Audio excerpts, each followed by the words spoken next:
Tell me उदय बेटा, तुमने लाजवंती के साथ शादी करने का फैसला सिर्फ इसलिए लिया ना कि हमारे फैमिली में सब कुछ ठीक हो जाए, और उसका दूसरा रीजन भी यही है ना कि इस घर का दूसरा बेटा अभय इस घर में वापस आ जाए। देखो तुम घुमा फिरा के बात मत करो रेखा।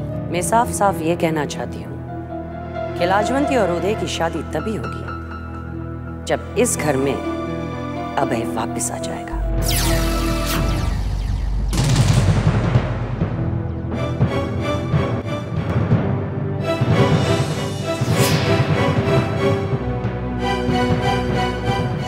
बनवारी जी एक मिनट। ये अच्छी तरह से जानती है कि ये कभी भी हो नहीं सकता। जानती है। क्यों नहीं हो सकता भाई साहब? अभय की गलती क्या है? सिर्फ इतनी सी कि उसने अपनी मनपसंद लड़की के साथ शादी कर ली, बस। क्या मतलब? मेरा मतलब ये है भाई साहब कि जितनी लाजवंती मेरे परिवार से अलग है, उतनी ही लीजा आपके परिवार से भी अलग है। फिर जब मैं एक विलेज गर्ल को अपनी डॉटर इन लॉ एक्सेप्ट कर सकती हूँ, तो आप क्यों नहीं एक एनआरआई लड़की को एक्सेप्ट कर सकते?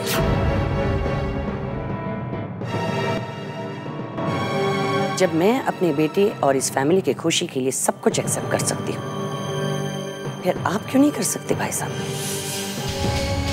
आखिर ये दोनों सिंह परिवार के ही तो बच्चे। ये कैसी शर्त हुई?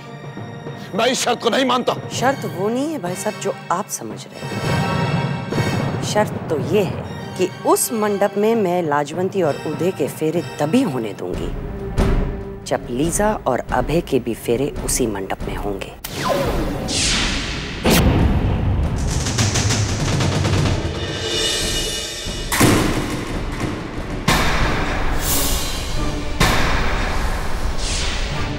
अरे रंजीत, समझाओ इसे। अरे इसके मन में जो आ रही है बोले जा रही है। अरे समझाओ इसे। रेखा तुम। आप चुप रहिए। क्यों रामा बाबू? भाई साहब ने जो जसवंत को वादा किया था वो तो मेरा बेटा पूरा कर ही रहा है, और लाजवंती इस घर में बहू बनकर तो आ ही रही है। फिर प्रॉब्लम क्या? क्या आप नहीं चाहते कि आपका बेटा और आपकी बहू इस घर में दोबारा वापस आए और आप उनको आशीर्वाद दें? नहीं भाई साहब, अभय भी इस घर का बेटा है और मैं उसके साथ ये इनजस्टिस नहीं होने दूंगी।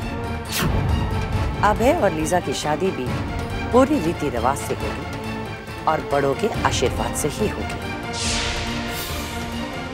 और अगर ऐसा नहीं हुआ तो उदय और लाजवंती की शादी नहीं होगी।